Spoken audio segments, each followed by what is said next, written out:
Iya, betul, itu batu granit. Granit itu batuan yang paling keras ya, karena kandungan mineral kuarsanya banyak. Kuarsa itu kan mineral yang cukup keras. Eh, itu jadi istimewanya itu patungnya dari granit dan ukurannya besar sekali. Yang Palindo itu yang paling besar kan sampai 5 meter ya. Beratnya itu kira-kira kalau 5 meter dengan diameter sekian itu 10 ton lebih. Palindo itu Pak? Palindo, 10 ton loh. Jadi pada masa itu. Dan miring sekarang itu mungkin ininya miring ya, itu karena fondasinya mungkin ya, fondasinya miring gitu ya. Jadi bayangkan 10 ton batu dipahat dengan pahatannya itu luar biasa itu.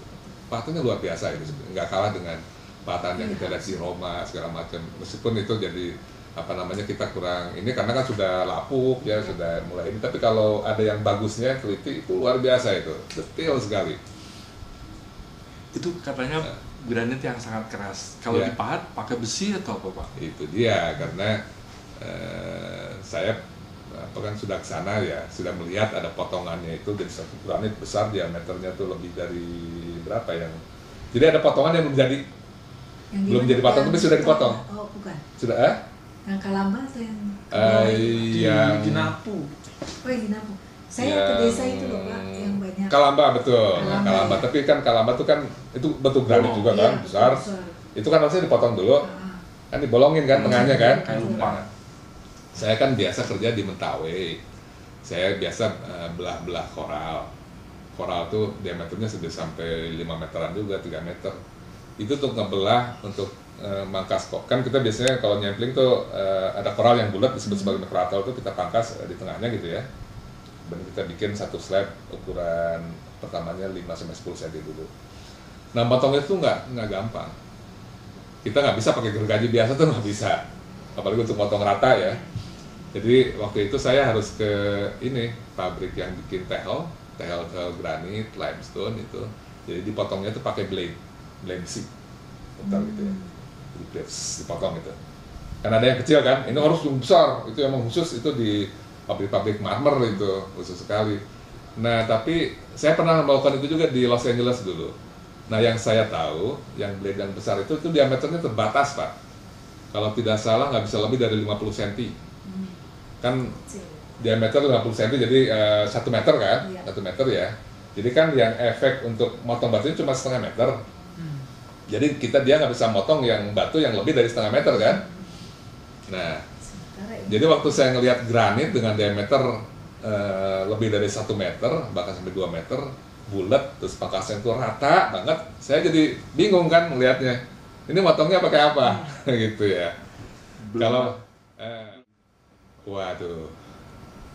Kalau pakai blade yang sama berarti harus pakai blade yang diameternya 5 meter.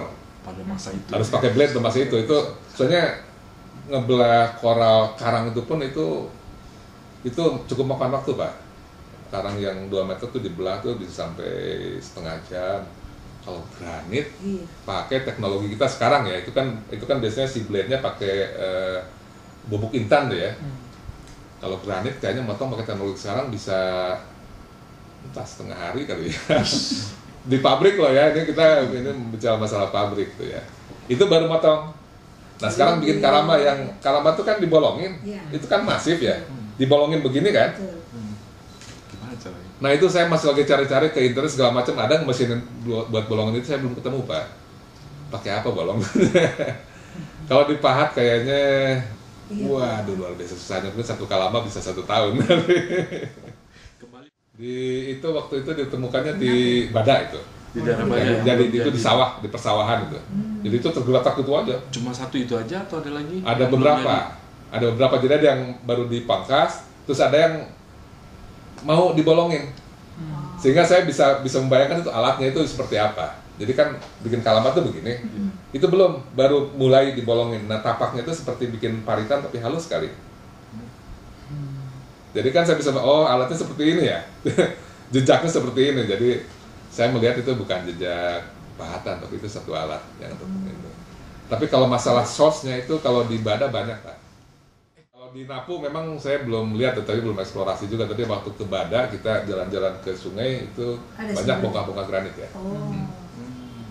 Jadi sumbernya dari situ ya, bukan dari tempat lain yang jauh. Saya pikir bisa dari situ ya. Oke.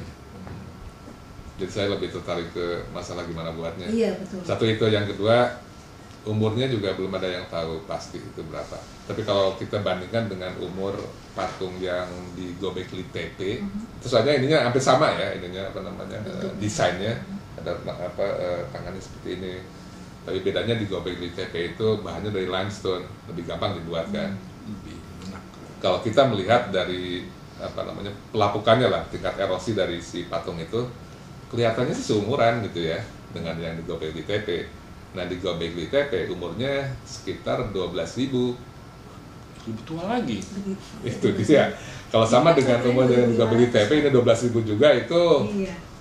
itu berita sangat besar itu ya. Tapi ya itu saya pikir menarik Yang ini untuk berapa? 4.000 tahun kalau yang dari keterangan Kemarin dari 4.500. museum. Udah antara 2.500 udah sampai 4.000. apapun umurnya itu tidak berdasarkan pengukuran. Oh. Apapun. Jadi itu hanya berdasarkan apa namanya general wisdom aja. Jadi itu dianggap sebagai megalitik dan apa namanya dihubungkan dengan megalitik tertua di Indonesia sekitar 2.500 sebelum Masehi. Yang dimaksud pengukuran oleh Padania carbon dating kan? Dating, apapun dating, tapi berdasarkan lab gitu, jadi ditentukan umurnya. Cuma masalahnya kan tidak gampang untuk menentukan umur kapan dibuatnya. Kalau umur granit kita bisa tentukan, tapi itu kan umurnya jutaan. Tapi kapan dibuat? Tapi yang kita ingin tahu kan kapan pahatnya kan. Itu yang Dan menggunakan teknologi apa itu?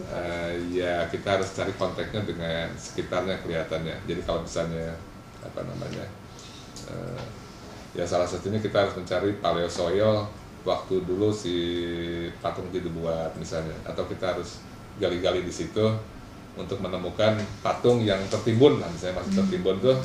Nah sehingga kita bisa dating umur tanah yang menimbunnya. Jadi paling enggak kan kalau patung itu ditimbun oleh tanah yang umurnya 5.000, ya paling enggak harusnya lebih tua dari 5.000 gitu.